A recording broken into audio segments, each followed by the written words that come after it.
ท่านจะบ่เอาใหม่เป็นอะไรมาผีไว้มาได้เมื่อได้นอนดอกบ่นี่มาได้ปลาลงมานั่งเผาพ่อมาคุมงานนั่งเผาบ่แล้วจักเถื่อเบิดมือแต่เศร้าเท่าค่ำ2 ทุ่มครึ่งแล้วยังบ่แล้วอยู่สิได้นอนบ่มื้อนี่ฮะก็อยากเมื่อก็อยากเมื่อละบาดนี่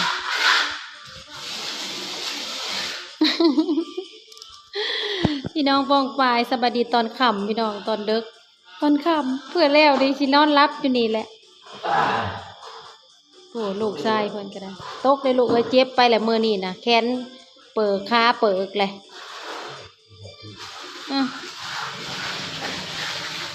แต่บ้านยังมันสาบบ่แล้วพี่น้องเอ้ย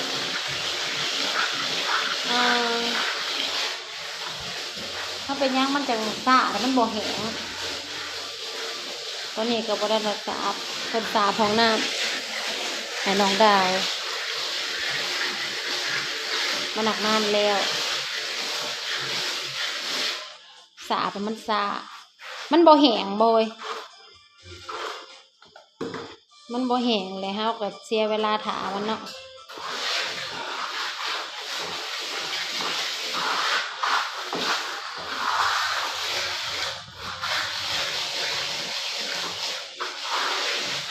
ตัวเขาเจ้าปั่นกระแตกที่กันได้ม้วนเขาเจ้าปั่นขอบสามกระแตกเห็ดนะเด้โอ้โ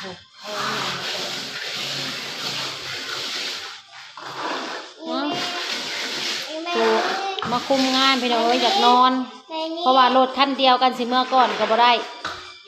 เพราะว่าเพื่อนน้องดาวสิอยู่ในบ้านทั้งเพื่อนไม่ใหญ่แก้วพี่ห่อนเอาได้เทพไทยอยากเมื่ออาบน้ำ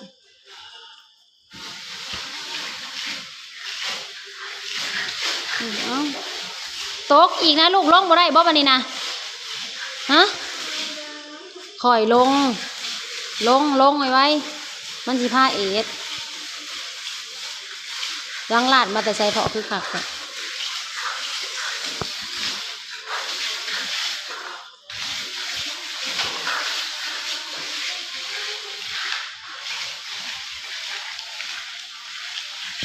เพราะว่ามันอยู่ในมันต้องได้เฮ็ดแล้วก็สะอาดเลย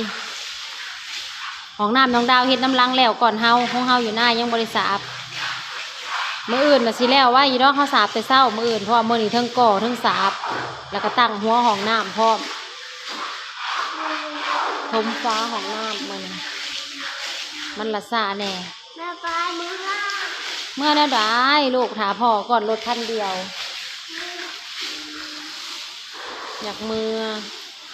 ไฟกับบ่มีมือตึบตื้ออยู่เพื่อนน้องดาวมือตึบตื้อยามค่ำพี่น้องกินเบิดแล้วบ่น้ำคงน้ำแข็งเนี่ยนี่พัมเอามากินดูเอาน้ำมากินดู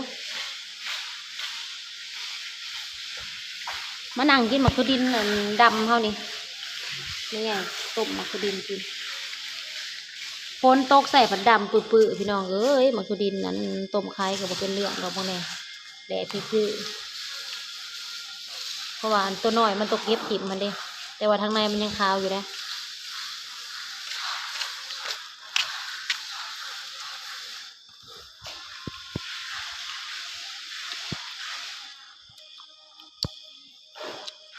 เจ้าว่าเสียงเพลงพี่ร้อยเขาโทษชอบขอยไปจัก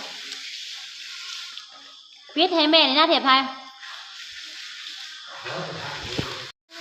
ฮะอยากเมื่อก็จะเย็นๆดูนะไฟสุดตกขาพอบางก่อนนอนจ้าอยากนอนเลยให้แต่อาบน้ำแล้วน่าจะอาบน้ำแล้วเสื้อผ้าอยากนอนผูไปนอนลินอยู่ผูไปนอนอะไรผมบัดเมื่อแล้วก็บ่อยากนอนแต่หัวค่ำนี่คุ้มอยากนอนไปมะเมื่อยลิ้นเหรอป้าพี่ทีแล้วลูกยังน้อยมันแล้วก็มันฟ้าบ่ได้เห็ดปูนเนี่ยอันนี้มันคล้ายๆเชี่ยขี้ปูนพอแดงข้างในน่ะปวดโอ้ผมจะได้พวกมันเป็นให้ใส่เกียง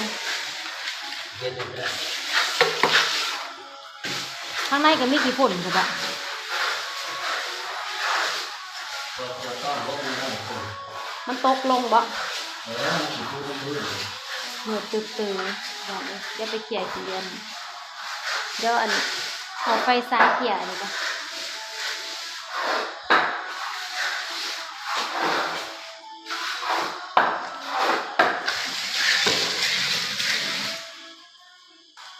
เอาปุ้ยเราค้ากล่องมานำบ่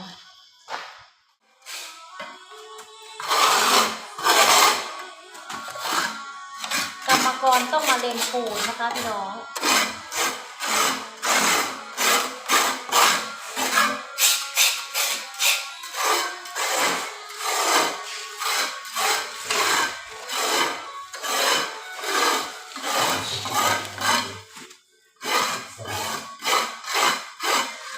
เบิ่งให้แม่ได้ลูก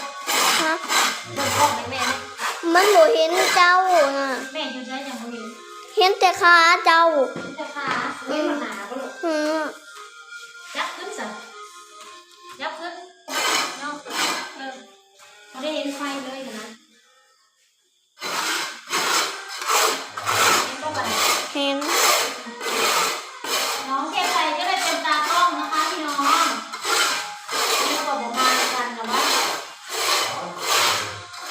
ฮะโอ้ที่พูดในห้องน้ำเดี๋ยวพ่อ ตัวต้อนของมันคือ โอ้ที่พูดให้ต่างกันน้องดูแล้วนั่น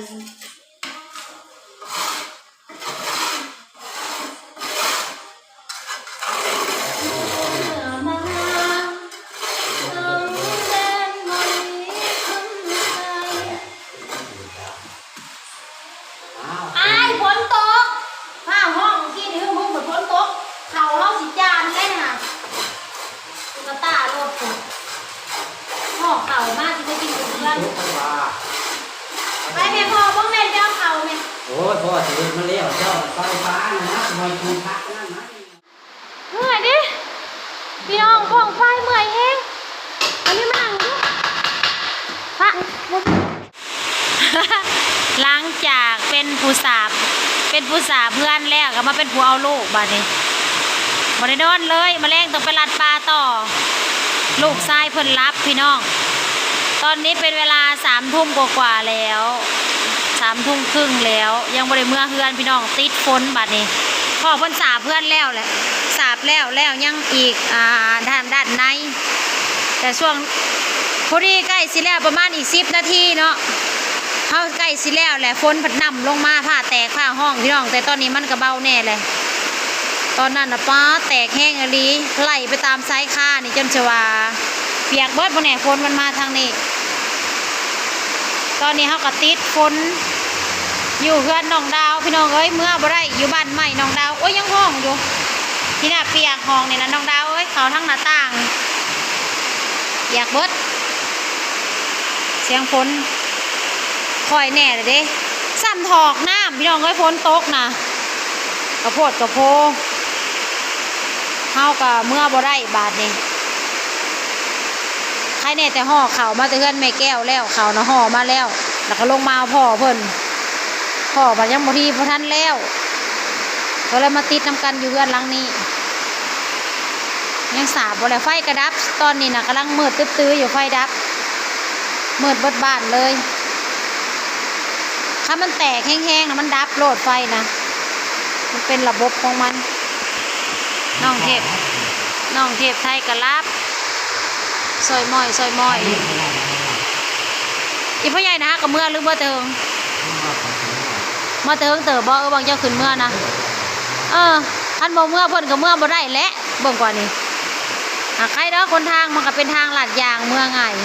ท่านรถจักรก็เจ้าขี่ได้เด้นี่เจ้าแข่งเมื่อแซวเจ้าคือบ่ย่านฝ่าแม่ปะเฮาผัดย่านเฮาผัดมีลูกน้อยเฮาก็บ่มีจอคอยไปส่องเบิ่งนาถ้าแม่นมีแต่เฮาน่ะแข่งได้เฮาผัดฆ่าลูกอยากก็ฟังเสียงมันในข้อยังแหงอยู่หมู่เขาผัดแข่งไปหาปูหาปลาแล้วจะหน่อยแข่งเมื่อแข่งมาอยู่ซั่นแหละพวกหาปลาแห้งบ่ย่านและพวกหากิน เขาก็ติดฝน น้องเก็บไทยว่าอยู่เมื่อนะพ่อเมื่อนะอยากนอนพ่อบอกแล้ว3 ทุ่มแล้วรับเลยเพิ่นก็ได้บาทลูกเป็นจังได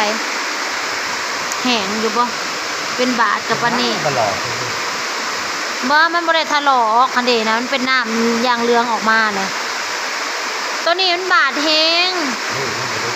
บาดจนฮอดอันนั้นจนฮอดยังเขาเอิ้นน้ำมันน่ะ